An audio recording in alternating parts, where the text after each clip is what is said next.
গোপালগঞ্জের টুঙ্গিপাড়ায় তালেবানি ফতোয়া বাজারে যেতে পারবে না মহিলারা এমন শিরোনামে ভারতীয় গণমাধ্যমে মিথ্যা খবর প্রচারে ক্ষুব্ধ স্থানীয়রা। প্রতিবাদ জানিয়েছে গওহরডাঙ্গা মাদ্রাসা কর্তৃপক্ষ।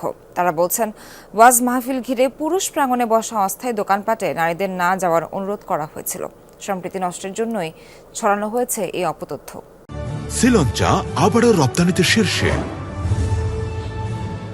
শেখ মুজিবের জেলাতেই কট্টরপন্থীদের ফতোয়া, আজ থেকে মহিলাদের বাজারে যাওয়া বন্ধের নির্দেশ দেওয়া হয়েছে। ভারতীয় গণমাধ্যমের এই খবর নিয়ে অনলাইন অফলাইনে চলছে নানান আলোচনা সমালোচনা। গোপালগঞ্জে ধারণ করা একটি ভিডিও ফুটেজের খণ্ডিত অংশ তুলে ধরে চালানো হয় মিথ্যা প্রচারণা। গওহরডাঙ্গা এলাকায় ফতোয়া মৌলবাদীদের, গোটা দেশে ফতোয়া জারির হুঙ্কার কট্টরপন্থী। টুঙ্গিপাড়ার ঐতিহ্যবাহী গওহরডাঙ্গা মাদ্রাসায় প্রতি বছরের মতো এবারও ২৭ থেকে ২৯ নভেম্বর পর্যন্ত ৩ দিন ওয়াজ মাহফিল অনুষ্ঠিত হয়। অংশ নেন বিভিন্ন প্রান্ত থেকে আসা লাখো মুসল্লি। পুরুষ ও নারীদের বসার জন্য ছিল আলাদা ব্যবস্থা। মাহফিল ঘিরে হরেক পণ্যের পসরাও সাজিয়ে বসেন দোকানিরা। এলাকার মধ্যে কোনো মহিলা প্রবেশ করবে না। গণজমায়েত এড়াতে ও শৃঙ্খলা রক্ষায় মাহফিল চলাকালে পুরুষ প্রাঙ্গণের অস্থায়ী দোকানগুলোতে নারীদের না যাওয়ার জন্য অনুরোধ জানানো হয়। মাদ্রাসা কর্তৃপক্ষ বলছে, প্রতি বছরই মাহফিল চলাকালে এমন অনুরোধ করা হয়ে থাকে।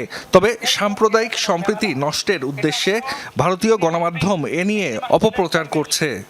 ভিডিওতে দেখা যাচ্ছে যে এটা কোনো বাজার নয়, অস্থায়ী কিছু দোকান, এবং মাইকে স্পষ্টভাবে বলা হচ্ছে এই নিয়ম শুধুমাত্র ৩ দিনের জন্য। ভিডিওটি এবং তাদের অপপ্রচারের অংশটুকু যদি কেউ মিলিয়ে দেখে, তাহলে যে কারোর কাছে বিষয়টি নিন্দনীয় ও হাস্যকর মনে হবে। স্থানীয় পাটগাতি বাজারে দোকানি ও ক্রেতারা বলছেন, বাজারে নারীদের কেনাকাটায় কখনোই কেউ নিষেধ করেনি। ভারতীয় গণমাধ্যমে মিথ্যা খবর প্রচারে ক্ষুব্ধ ধর্ম বর্ণ নির্বিশেষে টুঙ্গিপাড়ার বাসিন্দারা। বাজার করার কোনো সমস্যা আছে না, আমরা তো বাজারে আসতেছি, বাজার করতেছি। আমি নিয়মিত বাজার করি। না, বাধা নিষেধ নাই। মহিলারা র্যান্ডাম আসতেছে, বেচাকেনা করতেছি, আমাদের কাছে কোনো অভিযোগ নাই। ভারত যেটা প্রচার করতেছে এটা একদম মিথ্যা। আমরা বাজার করতেছি সবসময়, আমাদের কোনো বাধা আসি নাই। 3 দিনের জন্য ওই মেল শুধু ওই সীমিত একটা এলাকার জন্য। তারা যে সংবাদটি প্রচার করে সম্পূর্ণ ভিত্তিহীন, মিথ্যা। ভারতীয় কিছু গণমাধ্যমের এ ধরনের মিথ্যা প্রচারণা দুদেশের মানুষের মাঝে দূরত্ব আরও বাড়াবে বলে মত সব শ্রেণী পেশার মানুষের।